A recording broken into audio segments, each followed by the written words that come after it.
বিভিন্ন জায়গায় মেয়ে মেয়ে বিবাহ, ছেলে ছেলে বিবাহ, এ জাতীয় কর্মকাণ্ডের ব্যাপারে ইসলাম কি বলে?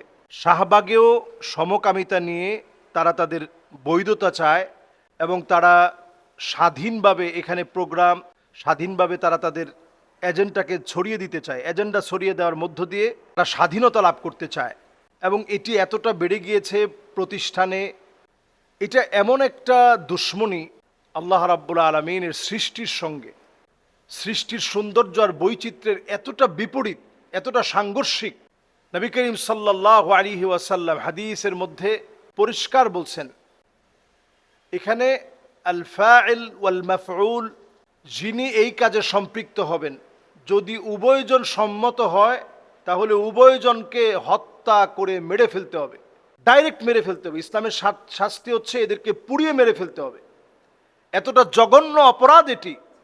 আল্লাহ তাআলা এই অপরাধকে এতটা ঘৃণিত অপরাধ বানিয়েছেন, গোটা একটা জাতিকে আল্লাহ তাআলা ধ্বংস করে দিয়েছেন।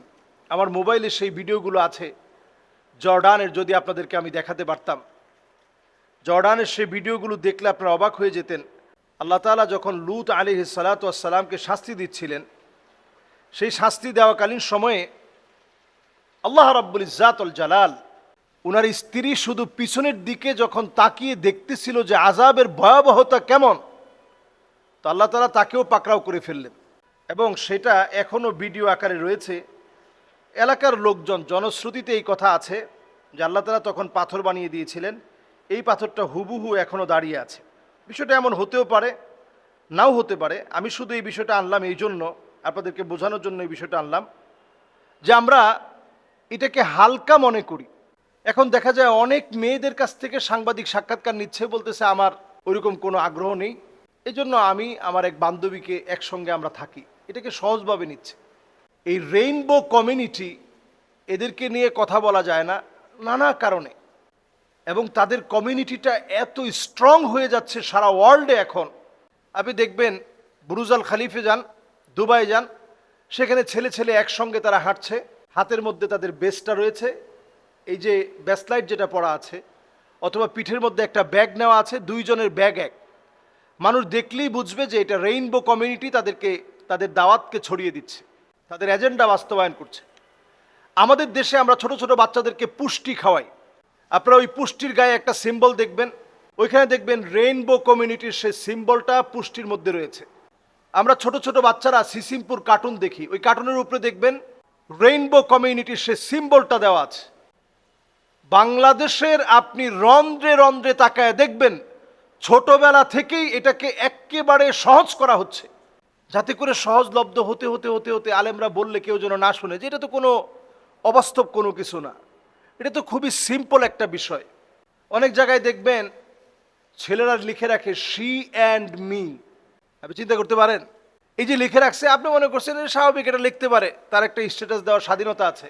সমকামিতাকে প্রমোট করে এরকম হাজারো শব্দ আছে যেটা বললে আপনি অবাক হয়ে যাবেন, আপনার চিন্তা প্রসারিত হবে এবং আপনি ভাববেন যে এই বিষয়গুলো নিয়ে আমাদের কথা বলা উচিত। এই যে বাংলাদেশে নতুন করে নাচ গানকে বৈধতা দেওয়া হচ্ছে, নাচ গানের জন্য, নৃত্যের জন্য হাজার হাজার সেখানে শিক্ষক নিয়োগ দেওয়া হবে। এই নিয়োগ দেওয়ার পিছনের ঘটনা আপনারা জানেন? এটা মাত্র নিয়োগ দেওয়া হচ্ছে, এটা নিয়োগ দেওয়ার মধ্য দিয়ে সাংস্কৃতিক একটা আগ্রাসন চালিয়ে এই যে নতুন করে মানুষ এখন কোরআন শিখতেছে, মানুষের ভিতরে একটা তাহদিব, একটা তামাদ্দুন, মানুষের ভিতরে একটা সাংস্কৃতিক জাগরণ তৈরি হয়েছে। এই সাংস্কৃতিক জাগরণকে থামায় দেওয়ার জন্য ছোট ছোট বাচ্চারা যেন মক্তবের প্রতি যেভাবে আগ্রহী হয়েছে, মাদ্রাসার প্রতি যেভাবে আগ্রহী হয়েছে, এগুলোকে কোনোভাবে থামায় দেওয়ার জন্যে আবার নতুন করে যদি একটা উন্মাদনা তৈরি করা যায়, এই উন্মাদনা তৈরি করা হচ্ছে নতুন করে। এই জন্য সমকামিতা আল্লাহর পক্ষ থেকে লানত, সমকামিতা আল্লাহর পক্ষ থেকে আযাব আসার কারণ, সমকামিতা আল্লাহর পক্ষ থেকে গজব আসার কারণ। গোটা একটা জাতিকে আল্লাহ রাব্বুল আলামিন ধ্বংস করে দিলেন। আপনি অবাক হয়ে যাবেন, যেই জায়গায় জর্ডানের ডেড সি, আমার মোবাইলে এর সবগুলোর ভিডিও রয়েছে, জর্ডানের যে ডেড সি, আপনি যদি দেখেন সেখানে পানির ঘনত্ব স্বাভাবিক পানির চাইতে এত বেশি এবং লবণ এত বেশি, মানুষ সেখানে ভেসে থাকে, কেউ ডুবে না, প্রত্যেকটা মানুষ ভেসে থাকে, ডুবে না। ওইখানে মাছ জীবিত থাকতে পারে না, কিছু কিছু মাছ যেমন বলতি, এই জাতীয় কিছু কিছু মাছ ওখানে টুকটাক আছে, এছাড়া সব মাছগুলো মরে ভেসে ওঠে, লবণের ঘনত্ব এত বেশি।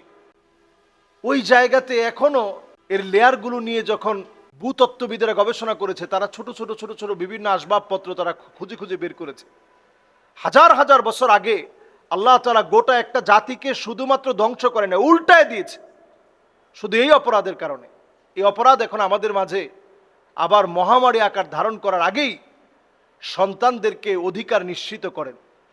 আপনি শুরু থেকেই নেককার স্ত্রী আল্লাহর কাছে দোয়া করে কামনা করে বিবাহের আগে আল্লাহর কাছে এটা চান।